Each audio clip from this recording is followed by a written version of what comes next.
Hello.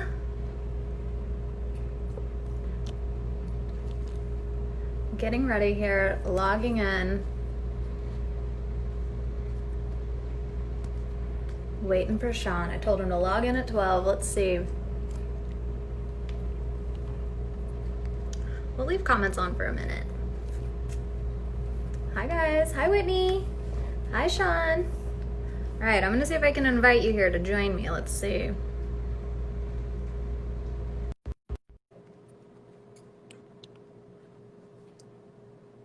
Hi Selena. Hey there. Hey, how's it going? Good. How are you? Oh, I'm sorry. doing all right. My Is that a chocolate pup? Ellie is next to me. This is Oh, she hangs out here next to me all oh, day. so sweet. She heard me say hi, which normally means someone's walking into the house. So Oh, that's so she's sweet. Has it been nice to be at home for the last couple of months, hanging with the pups and the babies? And well, typically I work from home. uh, We warehouse in Forney, which is like 20 minutes east of Dallas, but I'm typically here at the house. So nothing has really changed. yeah, nothing new. Outside of it's just harder to find things for the kids to do to get entertained. Yeah. I've seen people freeze toys, kind of like they do for dogs. They'll freeze toys and let the kids get at the ice cubes. That one, but that's a pretty good idea. Put them outside, let them chip at some ice to keep them busy. Yeah. I've seen some great. I don't have kids or a dog, but I pay attention to little tricks like that. I used to be a nanny back in the day. Although in Dallas, I think that frozen toy would unfreeze within. Oh, it would last for 5 minutes and then you'd be back to square one. Well, I'm so excited that we get to chat. I haven't seen you guys in forever. I got to see, actually, Catherine and I were on a panel right before everything shut down. This was, first week of March. We did something at the shops at Park Lane, and I haven't seen people in public since then. I haven't gone out. I haven't spoken on anything. So it's really bizarre. I put on like a pair of pants the other day, and I thought, I have not put on pants in months. I have jeans on right now, which is atypical for me, but I was trying to be somewhat professional today as we're going live. But I'm so excited. I'm glad everyone's doing well. Congrats on new baby girl, Mia. She's super cute. Thank you. Super She's sweet. happy and healthy. Oh, good. And mom, Catherine, how's she doing? She's doing awesome. Yeah, she's just super mom. Takes care of the kids, runs her business, and she's killing it.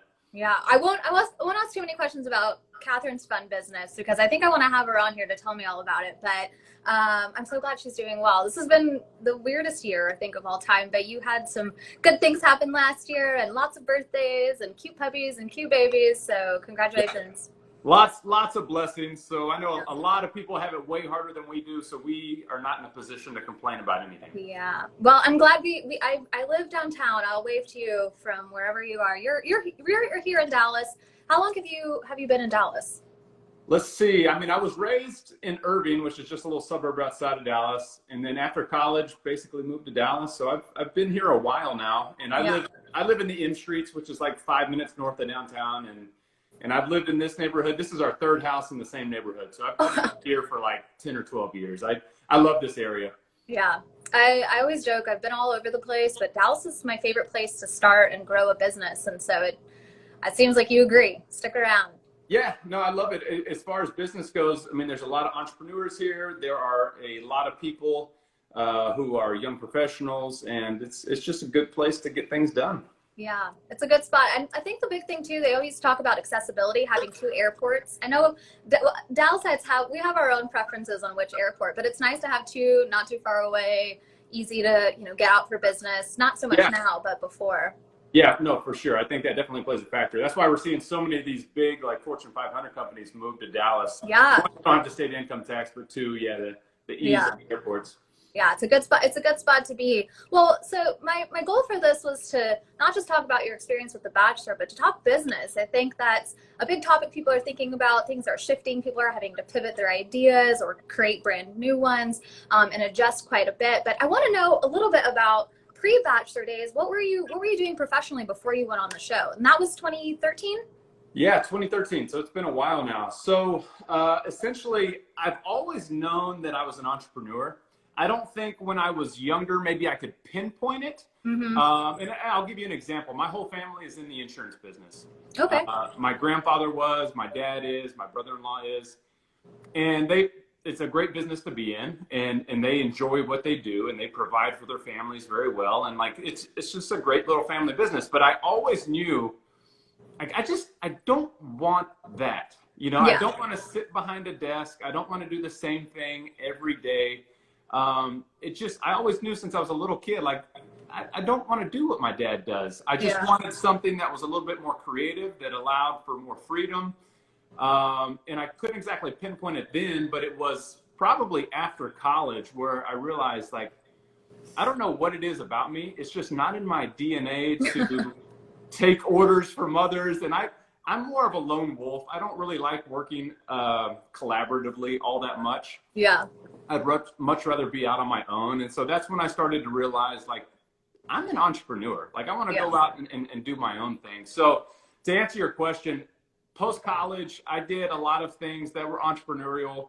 I worked for a couple different companies, oil and gas, and I had set my sights on maybe starting my own oil and gas company at some point. And then the oil market crashed. And then I moved on to a financial services company.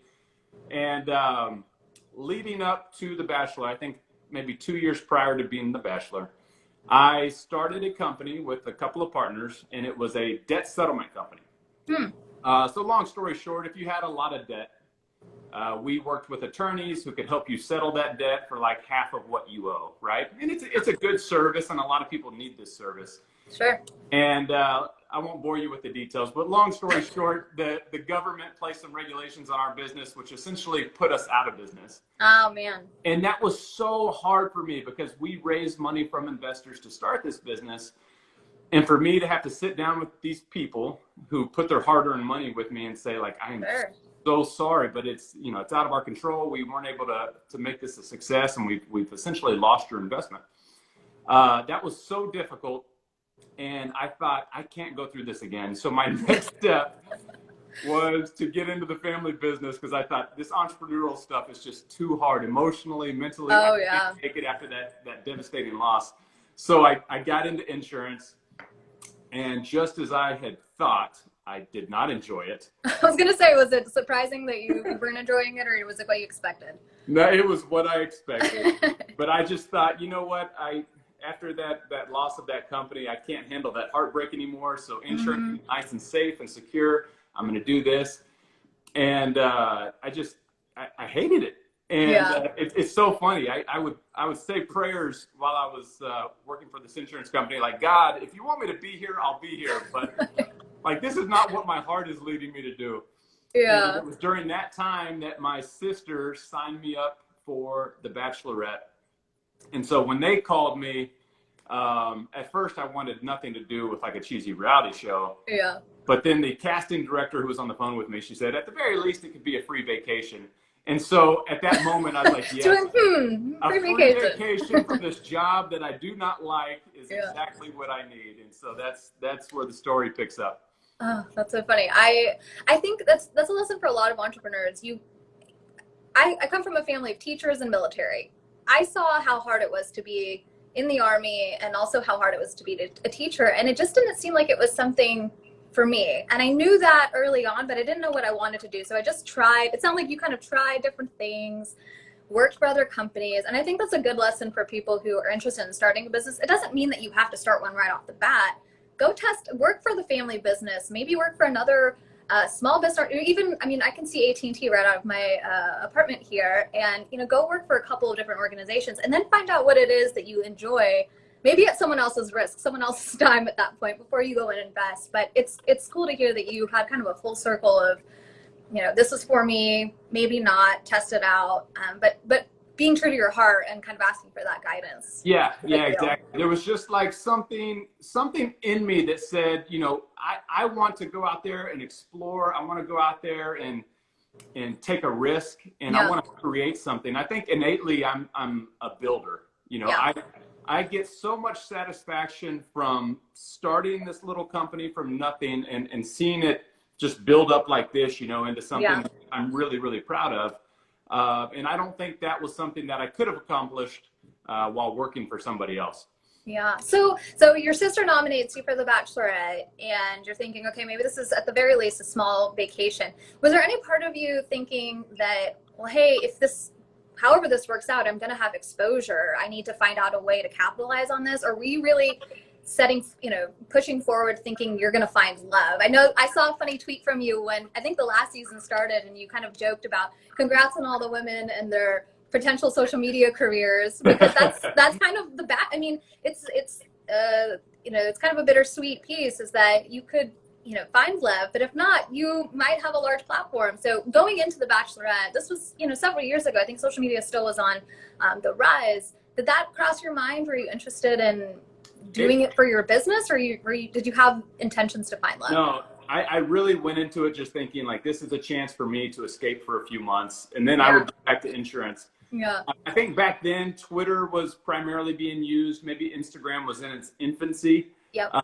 But no one was like making money or really creating a lot of exposure for themselves or for the companies through social media, which was probably good for me, because I just went in there completely naive, thinking, hey, I'll go on this cheesy reality show and we'll see what happens. Never imagining how it would unfold. But yeah, I was just kind of going along for the ride. And when that ride was over, I was prepared to go back to selling insurance. All right. I mean, I think it's funny to hear going back to insurance, because as much as you hated it, it was just kind of your fallback. Well, it could work out. So Bachelorette ends.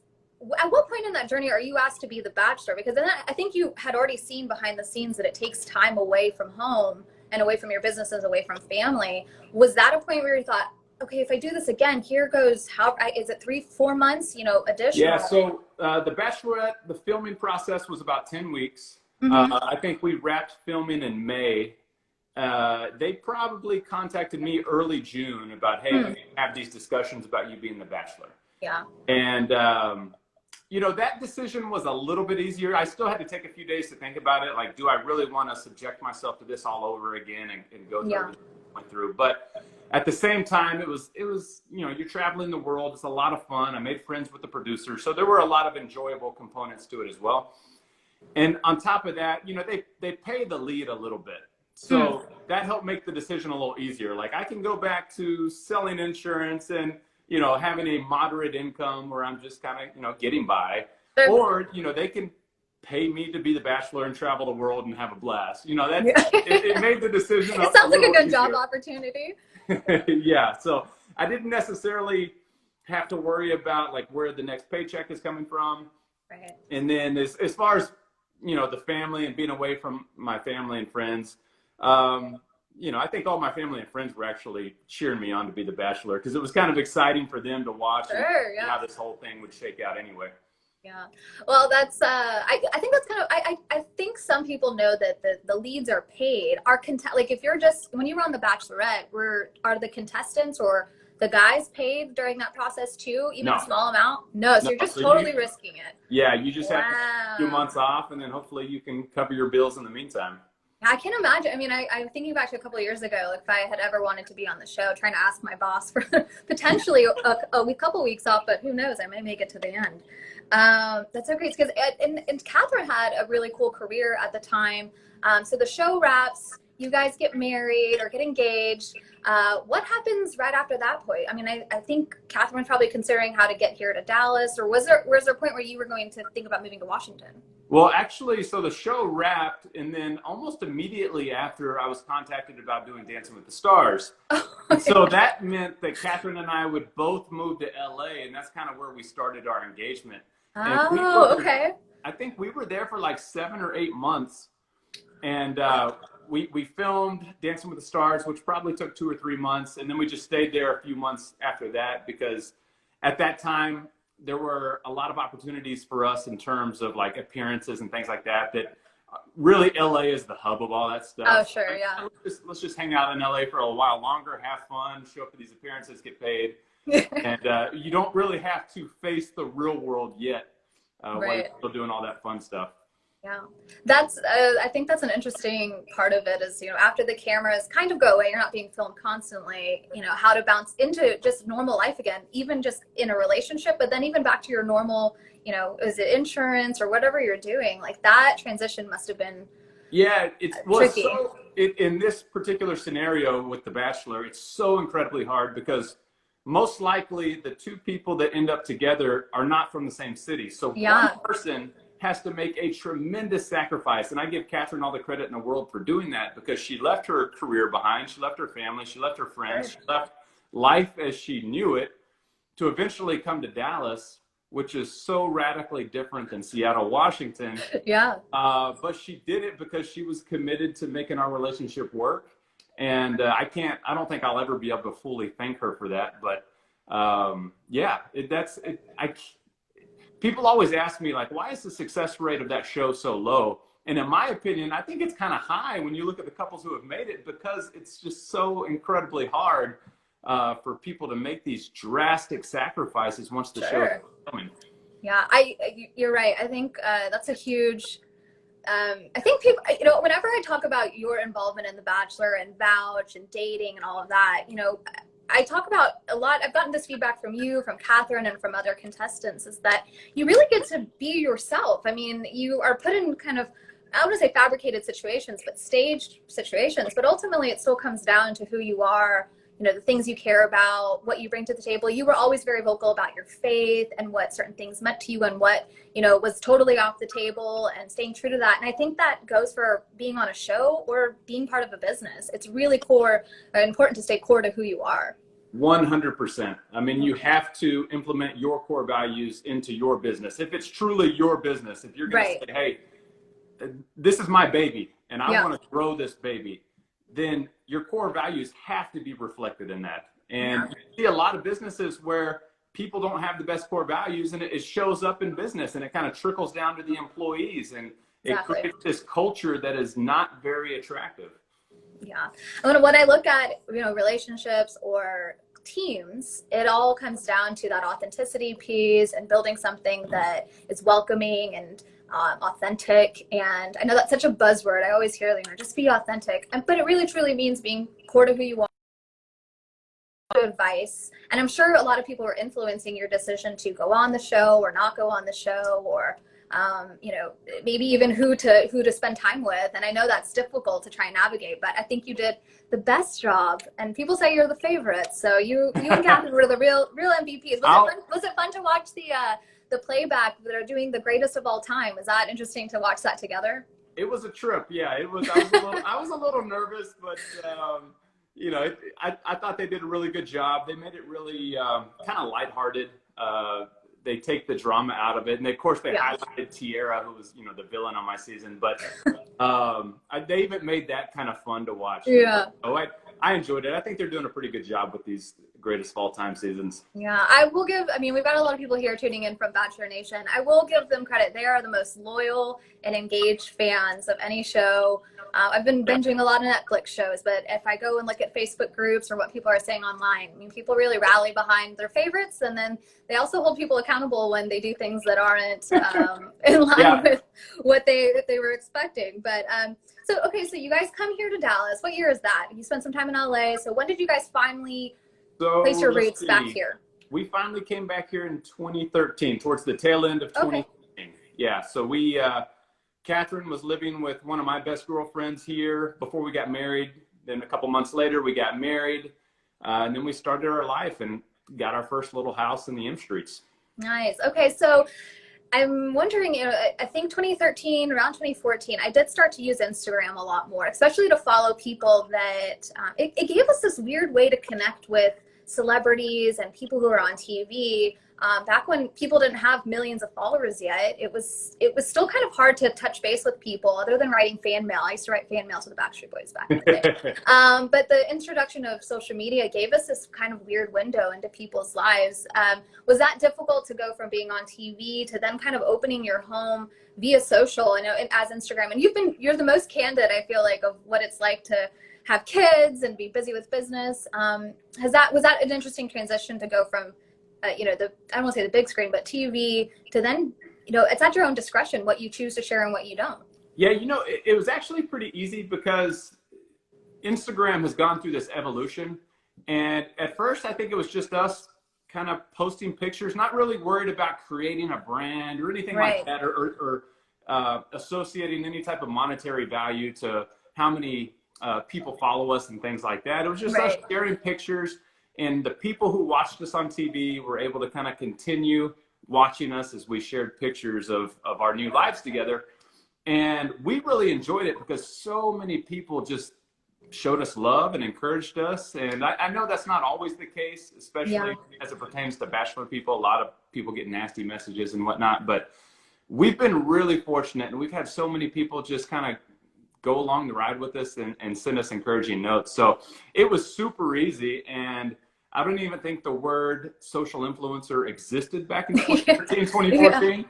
It's still pretty new. I can't believe how much it's evolved, but it's relatively, it hasn't been around for really, I would just say 5 years for really the peak of it. Yeah, so I would say it was really a natural transition for us. We were just having fun. And now I think we probably understand kind of the gravity of it all, how many people we're reaching, and kind of the message we put out. But it's something that we're so proud of because Catherine and I, we know we have this family-friendly brand. I don't really like that word, but we do. We have a family-friendly brand, and we love just putting out positivity because it can get real depressing looking at social media at all the negativity that's out there. Yeah. So we take a lot of pride in just providing a bit of light.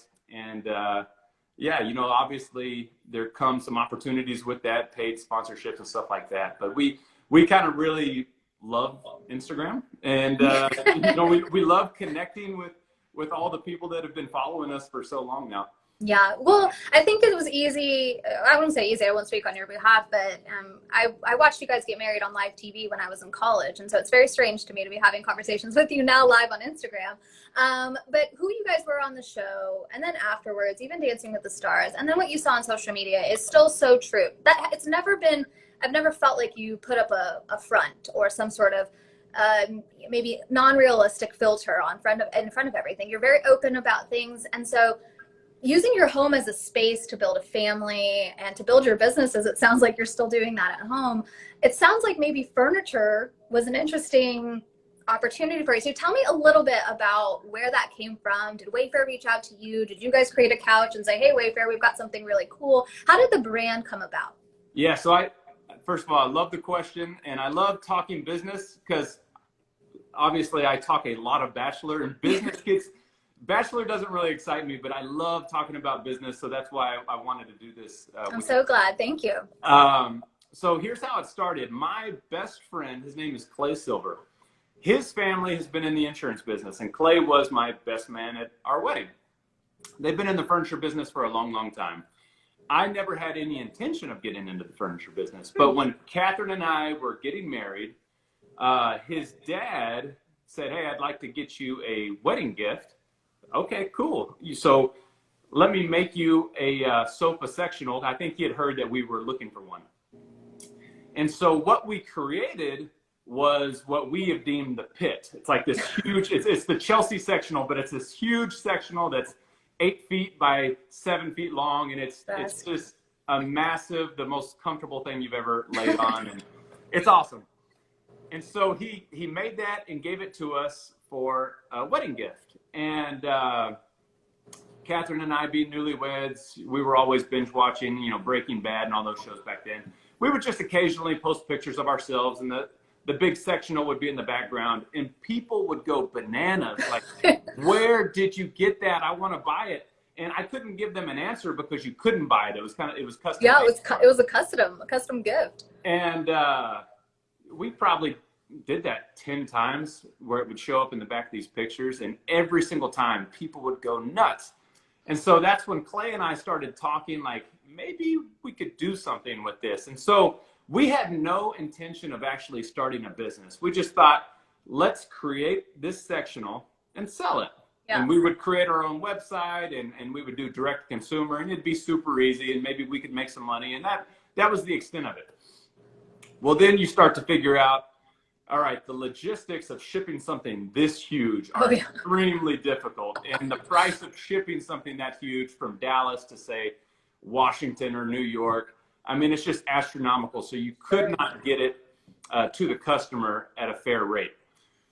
And so his dad said, well, why don't you talk to Wayfair? Maybe they would be interested because they have this great logistics arm where they have these distribution centers spread all over the country. And he gave us a contact of someone to speak with at Wayfair. So we called Wayfair and they said, yeah, we love the product, but you have to be like a legitimate business. You can't just have one, you can't have one product. We would need you to have like a catalog of 10 or 12 pieces. Wow, okay. And so that's what got the wheels spinning. And Clay and I kind of looked at each other and said, okay, are we going to do this, or are we going to actually start a business? And we did. So we took out a $100,000 loan. Okay. And we said, we were also very lucky in this regard. We already knew who our manufacturer was. We've got a great relationship with our manufacturer who works in Monterrey, Mexico.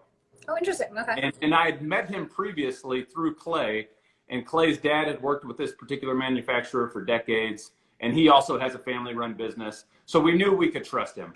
Sure. So we went down to Monterrey, Mexico, and we started talking about some ideas of what we wanted to do, how our idea was to kind of create pieces that are bigger than normal, longer than normal, deeper than normal.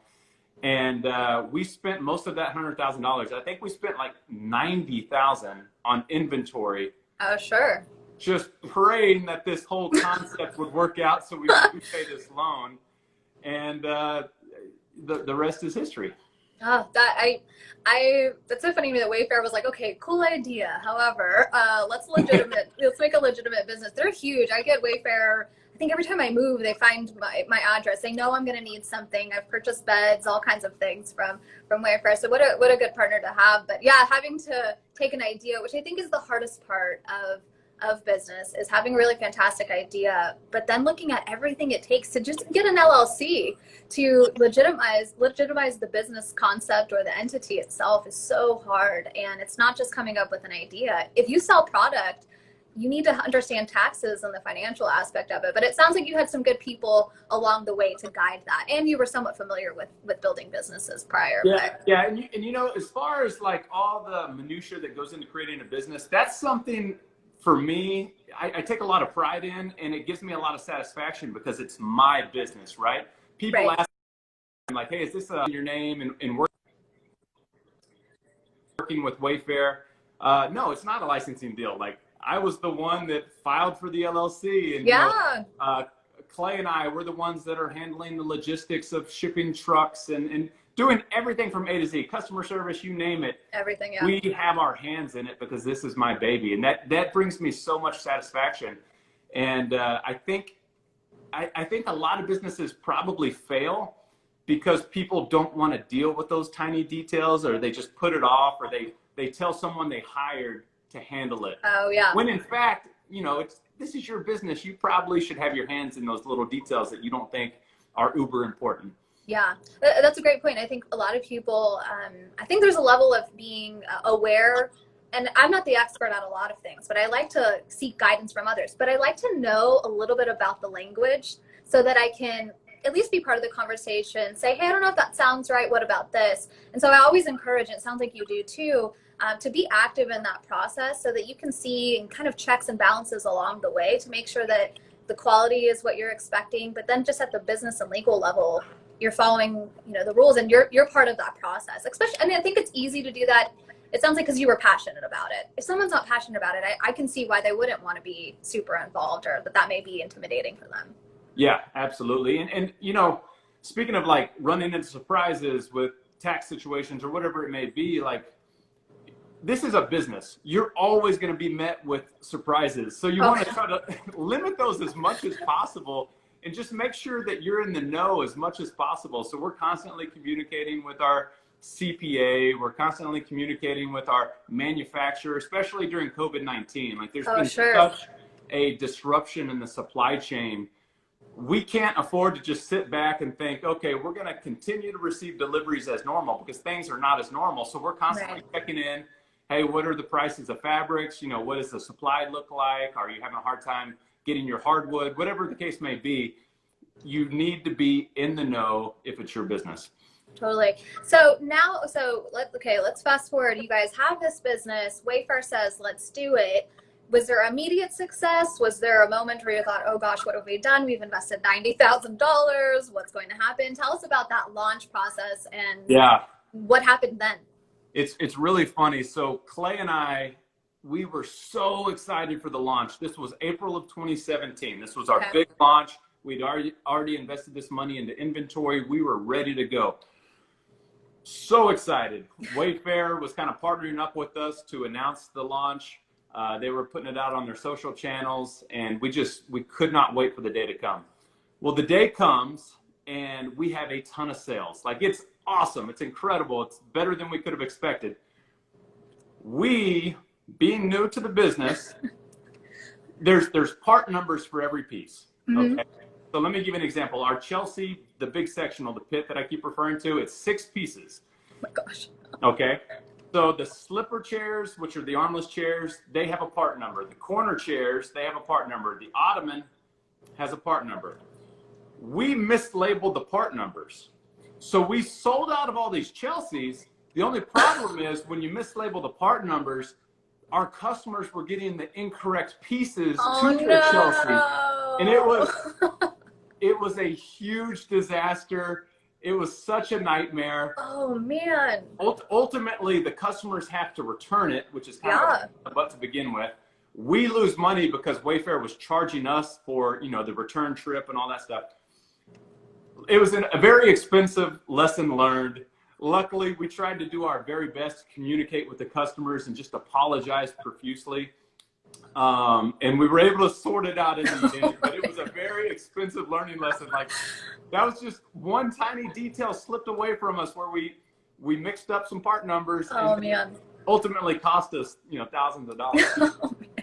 I can see like the excitement being like, woo, and then, oh no, what's happening? And like, we were so stressed out and so bummed, but it was a learning lesson for us, an expensive learning lesson, but we learned, like, you cannot overlook anything. Yeah, well, I think everyone has one of those moments where they, there's rapid, and so it's so lucky of you to have had that fast success, but then when you've got quick success, you've got to have all those processes in place, and sometimes things slip and you make mistakes, but I know that you probably did a really great job of communicating. And I think for customer service, I think even for me, missing something or something comes in damaged, as long as I feel like I'm being talked through the process and updated and that, everything's going to be taken care of, maybe not right away, but it will be eventually, I feel confident. So I'm sure your customers were thankful that you were informative of that process. Yeah. So funny you should bring that up. That is kind of our secret sauce, so to speak.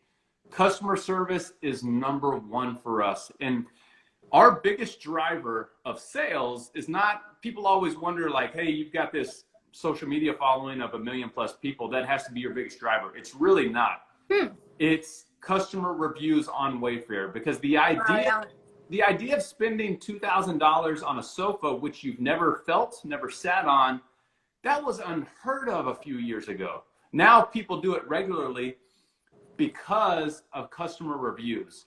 So we go out of our way to make the customer happy, so they'll leave a positive review on Wayfair, because when I'm looking at a $2,000 sofa, which I've never sat on, I want to see what everyone else is saying who's already purchased this sofa, and hopefully they have nice things to say. So yeah, we customer service, we will not compromise on. If anyone has an issue with any of their pieces, we're always quick to respond and get it corrected, and free of charge, of course. So that's our biggest driver is that communication that we have with our customer. So what you're saying is that it all relies on who's vouching for you, reviews and what people say. That's huge. I think that reputation. There's this word that it's called reputation management. When there's products and places have reviews or there are things said about a certain business, and it can be a big determinant of success or not. I know if I shop on pretty much any website, if I haven't felt the product or I haven't been to a certain place, I really rely on what my peers and what even total strangers are saying about something, because I just want to know what to expect. Yeah, absolutely. And that's the day and age we live in, especially during the COVID-19 days. Oh, sure. Yeah. I mean, you have to get feedback from others who have purchased that product. And obviously it's funny because Catherine will find things from time to time that she wants to buy for the house. and I'll say, well, what did the review say? Oh, there's only 3 reviews. No, I'm not going to trust that. I need to see more than 3 people's opinions.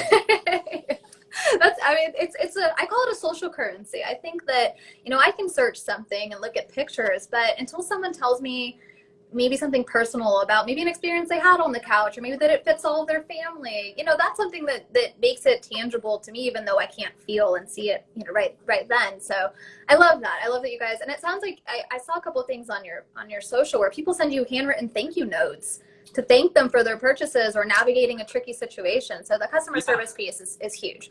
Yeah. It's awesome to get that feedback from customers. And we've had several customers who have purchased more than one piece from us. And it just gives us that satisfaction. And it's not sure, creating a business is certainly about making money and providing for your family. But for me, it wouldn't be nearly as enjoyable if you didn't get that feedback from customers who truly enjoyed this product that you're so proud of. So those moments like that where you receive little handwritten notes, very cool. Yeah, that's the best. So do you get, I'm really curious about the Wayfair. You mentioned that it's one of the most searched brands. Do they report those things back to you so that you get an idea of where you stand against your competitors? I love that you mentioned that. So tell us about that a little bit.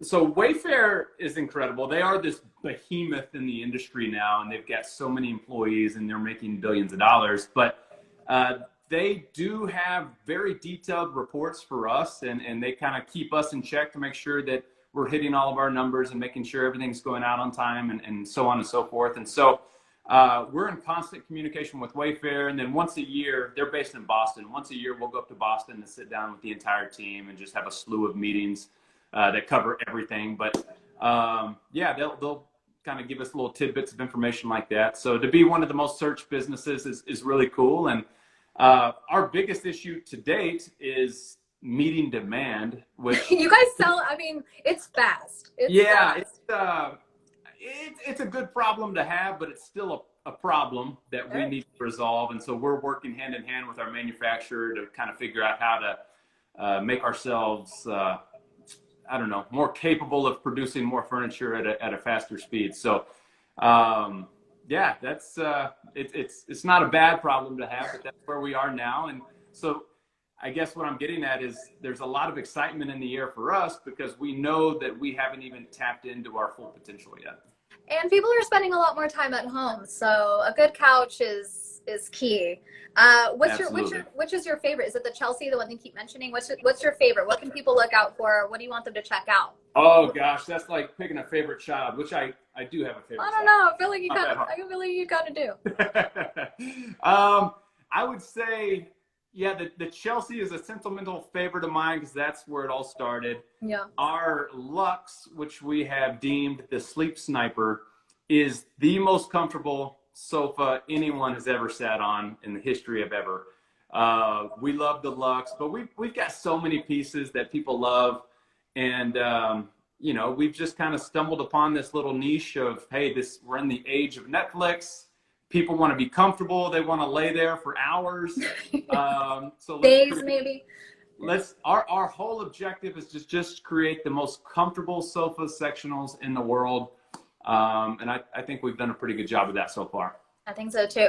Well, are you going to encourage your kids to get into business? Is that something that you kind of include them in that process? Does Mia do the quality checks at home? Does she check to make sure everything's comfortable? Is that something you plan to do? We definitely allow the kids to test our products on a daily basis because they're just jumping around on our sofas at home. But, I want to encourage my kids to do whatever their heart wants them to do. Maybe they want to get into business, be an entrepreneur. Maybe they want to be a doctor, lawyer, teacher, you name it. Whatever they want to do, that's what we're going to encourage them to do. And I also want to encourage my kids to look at everything, try everything while you're young, talk to people. If you think you might want to be a lawyer, let's go talk to some lawyers or talk to some doctors, let's just see what's out there. And then you can make up your mind. And there's no rush either. I didn't start this business until I was, in my early 30s. So there's no rush to decide on what you want to do for the rest of your life. And I think the cool part is that you can change it. You can totally mix it up, from insurance to comfy couches. 100%. Well, I've got a couple of questions from the audience, and then we're going to let you hang out with your family. What are some brands other than your own that you vouch for, that you like, that you've been paying attention, maybe especially during the quarantine? Are there any new brands that you've been looking at, or maybe old brands? Oh, in terms of furniture brands, or what kind of brands? Any, I mean, are there any companies that you've enjoyed? Like I have a Peloton. I'm a big Peloton advocate, and I've definitely been spending more time using that. But anything that's come up recently that you're like, wow, they've done a good job in quality? Yeah, it's funny you should say that, because I just recently got on the Peloton train, and I am a total believer now. I do the treadmill. Like, I don't even have a bike. Okay. I just take the app to the gym and use the Peloton treadmill classes, which I think is incredible. As far as new brands that I've discovered, let me think about that for a second. Or maybe old brands. It could just be something that I'm spending more time watching TV, but I'm trying to diversify what I'm watching. So I've just dug into the show Alive. Have you seen that show? I have not seen that show, no. They drop you off in an island, not a pretty island, but a kind of a desert island in Vancouver Island, is it? And it's gotten me very interested in the what's it called, kind of outdoor survivor type of, like, the skills that you might need to start a fire if you need to. I'm fascinated by it, so I've been really paying attention to outdoor materials, and those are actually some of the stocks that are doing really well in recent months, are outdoor companies, because people, instead of going on big vacations, are camping and spending time outdoors. So I've been paying attention to those, just because of my addiction to the show.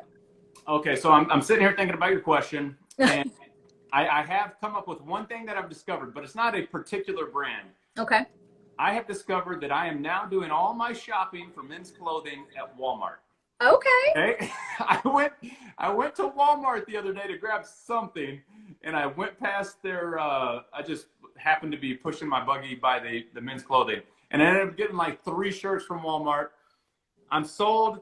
There's no point in spending $50 for a shirt at J. Crew when you can buy the same shirt for $7 at Walmart. They've got my business. All right. Walmart shirts. They're not, I mean, I check out the clothing aisle occasionally. They've got some good stuff. And you're right. Don't pay $50 for a shirt that you might rip or stain. And I love it. Any of your favorite small businesses here in Dallas have been supporting any restaurants or anything, doing to go? Yeah, so we've tried to support the restaurants around us a lot. One in particular, just off the top of my head, there's a great pizza place called Pie Tap. They have the most amazing pizza and breadsticks. My favorite. Yeah. Pie Tap is incredible. Blues is right down the street from us. Order out from them. I could probably name 10 or 15 restaurants, because like we love our little neighborhood, and we would hate to see any of these small businesses go out of business. So we've definitely been doing our part in that regard, and having a lot of fun in the process, eating all the food. Yeah, that's the best. You get to go support and then have a good meal. Let's see. You asked about encouraging little ones to go into business. Someone says, how do you name your furniture? How do you name the couches? Where did the Chelsea name come from, or what? How do you decide the names? That's a great question. So let's see. The Veda is named after my partner Clay's daughter. The Kingston was after my niece. For the most part, this is how serious of an issue this is. Okay, this is how much thought we put behind it. We say, what sounds kind of classy, kind of comfy? Let's go with that. And so we'll just bounce ideas off of each other. And when we throw one out that says, that sounds like it could be a comfortable couch, we'll go with that one. Yeah. And if all else fails, just name it after a person in your family. Pick a person. Pick a person you love. That's so fun. So do you guys collaborate? Do you and Catherine collaborate on the kind of creative approach? Do you have people who help you, or is it still very much based on your guidance and what you guys decide? It's very much our creative process. So Catherine, Clay, and I will kind of sit down, and a lot of times it will start by seeing another piece of furniture made by another company and say, we like the lines of this, we like the way it looks, we like the way it sets, but we want to put our own spin on it. And so we'll take that image and then start the conversations with our manufacturer, like, hey, we would like to do something like this, but we would like to make some changes here or there, streamline this, that. But overall, we do have a general aesthetic that we stick to. We love the clean lines. Yep. Of course, comfort is number one, and it has to be family friendly. So those are like the 3 criteria that we do not stray from. And then it's just an open dialogue with our manufacturer. once he gets an idea of what we want to build, he will build us a sample.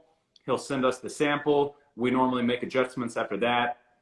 He'll make another sample and so on and so forth until we get a product that we're satisfied with. Yeah, that's awesome. And I, now that I'm thinking about it, my little sister is getting married in a couple of months, or we'll see. Hopefully we don't have to postpone it, but a custom couch might be the good gift for her. So there you go. You know where to go. It beats a KitchenAid. Well, thanks, Sean. Thank you so much for joining us. For everyone tuning in, my name's Christiana, and I'm the CEO of Vouch, a dating app co-founded by Sean and some friends, where we focus kind of on customer service, but who's vouching for you? So swiping through matches with great people who are vouching for them. Sean, thank you for joining us on Bachelors in Business. Give us a going away. Where do people follow you? Follow the brand? Obviously people are here on Instagram to follow you, but tell us where we can find out more about the couches. Follow our brand at Home by Sean and Catherine on Instagram, and feel free to reach out to us if you have any questions. We'll take care of you, and it's as easy as that. All right, Sean, thank you so much. Kiss the babies for me and tell Catherine hi. Thank you, everyone, for tuning in. We loved all your questions and comments. You have a lot of fans and a lot of people who love you and your kids. So thank you so much again for joining us. All right. Thank you. Thanks, everybody. Bye, guys. Bye.